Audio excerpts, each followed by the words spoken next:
بسم اللہ الرحمن الرحیم۔ السلام علیکم پیارے طلباء، اردو کلاس میں خوش آمدید۔ ہمارے آج کا عنوان ہے مضمون نویسی یا انشاء پردازی۔ مضمون عربی زبان کا لفظ ہے جس کے معنی ہے زمن میں لیا ہوا، یعنی درمیان میں ڈالا ہوا، یعنی اپنے خیالات، تصورات، احساسات علمی پیرائے اظہار میں بیان کرنا مضمون کہلاتا ہے۔ اگر عام الفاظ میں بیان کریں تو کسی متعین موضوع پر اپنے خیالات اور جذبات کا تحریری اظہار مضمون ہے۔ مضمون کے لیے موضوع کی کوئی قید نہیں۔ اردو ادب میں سر سید احمد خان نے مضمون نویسی کا باقاعدہ آغاز کیا۔ رسالے تہذیب الاخلاق نے مضمون نویسی کی ترویج و ترقی میں اہم کردار ادا کیا۔ دوسرے الفاظ میں مضمون نویسی یا انشاء پردازی کسی مقررہ موضوع پر اپنے خیالات، جذبات، احساسات یا تاثرات کا نثر میں تحریری اظہار مضمون کہلاتا ہے۔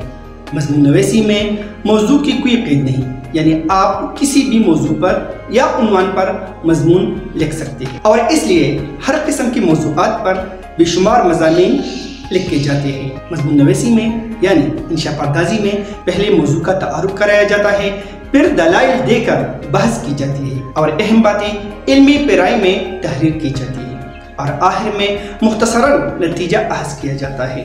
توازن، تناسب اور نظم و ضبط مضمون کے اہم تقاضے ہیں۔ اب میں وائٹ بورڈ پر کسی مقررہ موضوع پر 3 مضمون باری باری لکھوں گا اور پھر اسے دہراؤں گا۔ آپ ان مضامین پر غور کیجئے کہ کس طرح میں نے ان مضامین میں اپنے خیالات، تاثرات، احساسات اور جذبات قلم بند کیے ہیں۔ جی طلباء، ہمارے ساتھ موضوع نمبر 1 ہے صبح ہیزی کے فوائد، یعنی صبح سویرے اٹھنا، جس طرح میں نے بورڈ پہ لکھا ہے۔ چلو آؤ دہراتے ہیں۔ صبح جلدی اٹھنے کے بعد ہاتھ دھو کر نماز پڑھنے اور تلاوت قرآن مجید کرنے سے جو روحانی دولت انسان کو حاصل ہوتا ہے وہ کسی اور چیز سے حاصل نہیں ہوتی۔ صبح اٹھ کر خدا کے آگے سر بسجود ہونے اور اس سے دعا مانگنے میں بڑا لطف آتا ہے۔ صبح ہجی سے روحانی اور جسمانی تسکین بھی ملتی ہے۔ جو بچے صبح اٹھ کر عبادت و مطالعہ سے فارغ ہو کر ورزش کرتے ہیں وہ ہمیشہ صحت مند و تندرست رہتے ہیں۔ صبح کے وقت تازہ ہوا میسر آتی ہے۔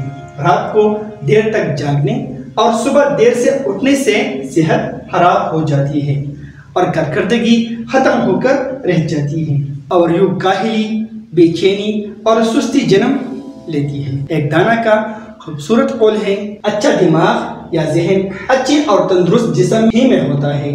جو لوگ صبح جلد اٹھ کر اپنا کام شروع کر دیتے ہیں وہ جلد اپنے کاموں سے فارغ ہو جاتے ہیں۔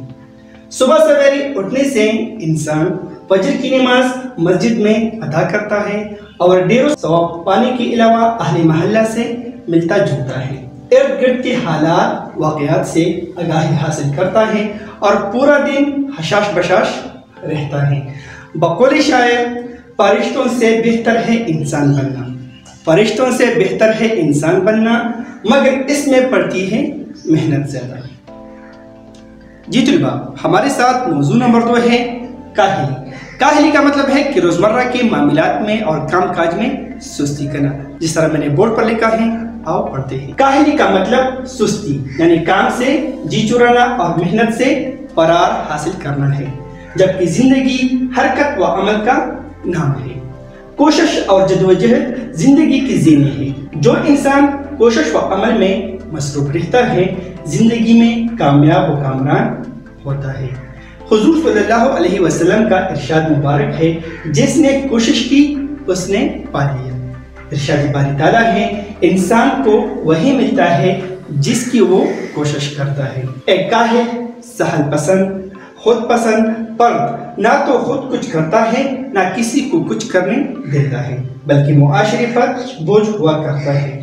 کوشش کا نتیجہ ہمیشہ دو صورتوں میں نکلتا ہے، کامیابی یا ناکامی۔ مسلمان ناکامیوں سے گھبراتا نہیں، بلکہ ان ناکامیوں کو زینہ بنا کر کامیابی تک جا پہنچتا ہے۔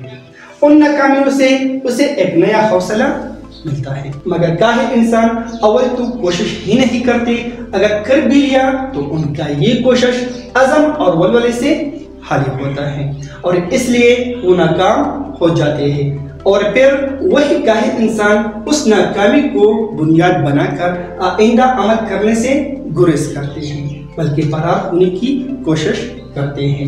محنت اور حرکت پر یقین کرنے والے جیت جاتے ہیں۔ بقول شاعر، جہاں میں اہل ایماں صورت خورشید جیتی ہے، جہاں میں اہل ایماں صورت خورشید جیتی ہے، ادھر ڈوبے ادھر نکلے، ادھر ڈوبے ادھر نکلے۔ جی طلباء، موضوع نمبر 3 ہے کفایت شعاری، یعنی میانہ روی اختیار کرنا، یعنی روزمرہ کی زندگی میں نہ فضول خرچی کرنا اور نہ کنجوسی کرنا، جس طرح میں نے بورڈ پر لکھا ہے آؤ دہراتے ہیں۔ کفایت شعاری ایک مرکب لفظ ہے۔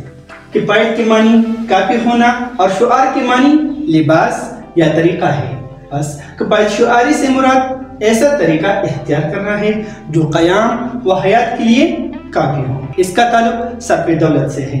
اگر دولت کا مصرف ضرورت سے زائد ہے تو اسراف میں داخل ہے، جو فضول خرچی کے زمرے میں آتا ہے۔ اگر ضرورت سے کم ہے تو بخل میں شمار ہوگا۔ گویا فضول خرچی اور کنجوسی دونوں کفایت شعاری سے بعید ہے اور دونوں کے عامل خسارے میں ہیں۔ بعض لوگ کفایت شعاری کا مفہوم محض بچت سمجھتے ہیں، یہ سراسر غلط ہے۔ بچت کا اگر ضروریات زندگی اور ترقی کے کاموں سے تعلق نہیں تو وہ دولت نہیں۔ دولت وہی ہے جس سے روزمرہ زندگی میں افادہ ہو۔ دولت کی غرض و غایت یہی ہے کہ ضروریات زندگی اور ترقی کے کاموں میں کام آئے۔ دولت وقت پر کام کی جگہ پر صرف ہونی چاہیے، لیکن فضول خرچی سے نہ ہو، بلکہ اعتدال پسندی اپنانی چاہیے۔ حضور صلی اللہ علیہ وسلم کا ارشاد مبارک ہے، قابل رشک ہے وہ جن کو اللہ تعالیٰ مال دے اور اللہ کی راہ میں خرچ کرے۔ دوسرا حدیث مبارک اس طرح ہے کہ عبادت کی 70 جز ہے اور ان میں سب سے افضل کسب حلال ہے۔ امید رکھتا ہوں کہ یہ ویڈیو یعنی یہ لیکچر آپ کے لیے کرامت ہوگا۔ اگر آپ کا کوئی سوال ہے تو آپ مجھ سے کمنٹس میں پوچھ سکتے ہیں، میں کوشش کروں گا کہ آپ کے سوال کا جواب ضرور دوں گا۔ ملتے ہیں ایک نئی ویڈیو کے ساتھ، تب تک کے لیے خدا حافظ، اللہ نگہبان۔